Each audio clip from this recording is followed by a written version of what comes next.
So late last night, I was in prayers, and after I'd finished the prayers and I was about to sleep, the Lord spoke to me so clearly, and He said, "Tell them these things from me. Tell them that these things will surely come to pass. There is no help anymore. America has surrendered her position. She has been taken over by the dragon. Tell them what I said. Kamala Harris is coming, and with her, some of the most dire times in U.S. history. When times are dire, we're looking at famine, flood, the lack of agriculture, the crash of money. Dire means when the human being is put into such severe straits that if you look at every single part of your life, every single part is failing. Every single part is not working. Every single part is a cause for fame, for pain. You're losing family members. You're losing friends. People are being buried left, right, and center. There is no work in the economy. There is no money in the economy. There is no economic health. There is no social health. The children are out of control. The children are being taken away by God. When things are dire, it literally means they have come to a point of no hope. God says that when you see Kamala Harris coming into power, she is bringing with her some of the worst times that this nation has ever passed through. He said she will be the president of this country and there's nothing to be done about it. Tell them it will be loss of freedom and loss of life like never before. Tell them from me that America will never be great again and that decline and economic rot will eat this nation from the ground up like termites. Apparently, Prophetess Celestial gave multiple prophecies claiming that God had spoken. God revealed to her who was going to be the president of the United States of America. And according to her revelations, it was Kamala Harris. We are still holding on to see if those prophetic revelations will soon or are still yet to manifest, because I've been seeing some of her loyal followers saying that which God has spoken, it can take years to happen, but it will eventually happen. Meaning that they are still believing in the prophetic revelations of the so-called Prophetess Celestial. My fight is to separate you from human beings, from men, from mortals. My fight is to drive your attention towards Christ and Christ alone. I don't want you to vouch for no man. I don't even want you to vouch for me. I don't want you to place your trust, your hopes in men and women. They will mislead you. They will lead you astray.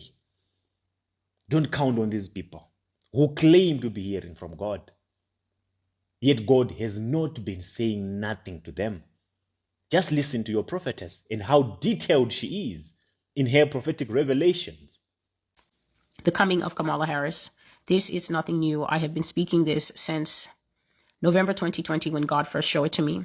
So as I was on this prayer call and I was saying out of my mouth, 2 more good years and war, everything is changing, a bloody war, a bloody war. This is how it was coming out. What I was seeing as I was saying that is I saw that outdoor place where the US presidents take their oath of office. So, you know, they're always outside at that raised outside place. I don't know where exactly, but they're always out there. And I saw that outdoor podium and it was a sunny, windy day. And Kamala Harris was giving a speech at the podium. She was wearing a suit and gloves.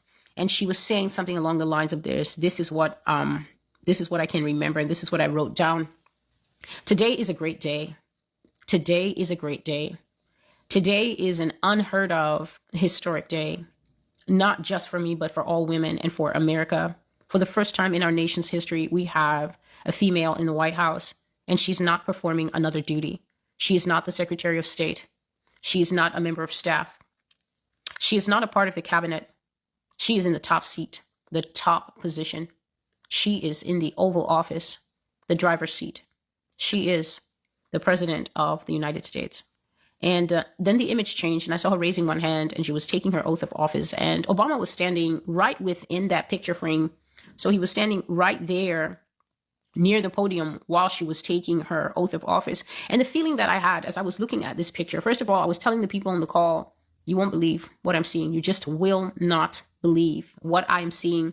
This woman is right in front of my eyes right now, saying that she is the president, saying that it's a great day for America, and saying that she's going to take her oath. So I was telling them the vision and there were feelings coming into my heart. And the feeling that was coming into my heart is that whether or not she was standing there taking the oath of office and, you know, making all these words as she was confirmed, it was that there will be some kind of interruption and that this woman will also not be able to complete the full 4-year term that she is supposed to. I felt that there was something else behind her confirmation.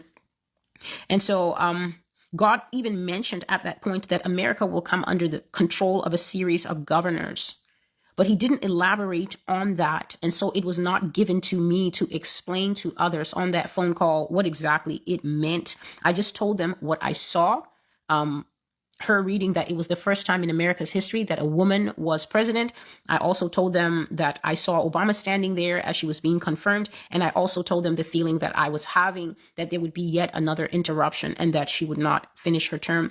And the Lord was saying this. I'll say this in closing, even though I know I risk offending so many believers out there who are addicted to these self-proclaimed servants of God, these self-proclaimed mouthpieces of God, self-proclaimed ambassadors of Christ. They have not been getting any revelations from the divine. God has not been sending any special messages to them. God doesn't fumble. If God says something, it will happen. The question I have for you is, so what they prophesied will happen and did not happen, does it mean God changed his mind? Or does it simply mean they were lying, that God was revealing all these details and information to them? Food for thought. Think about it. In as much as you are so desperately inclined to say, no, God spoke to them. I know how difficult it is to discharge someone who has been addicted to something, to remove someone from an addiction. That's the very same scenario that we are facing today. The biggest challenge we have is separating the flock from the charlatans.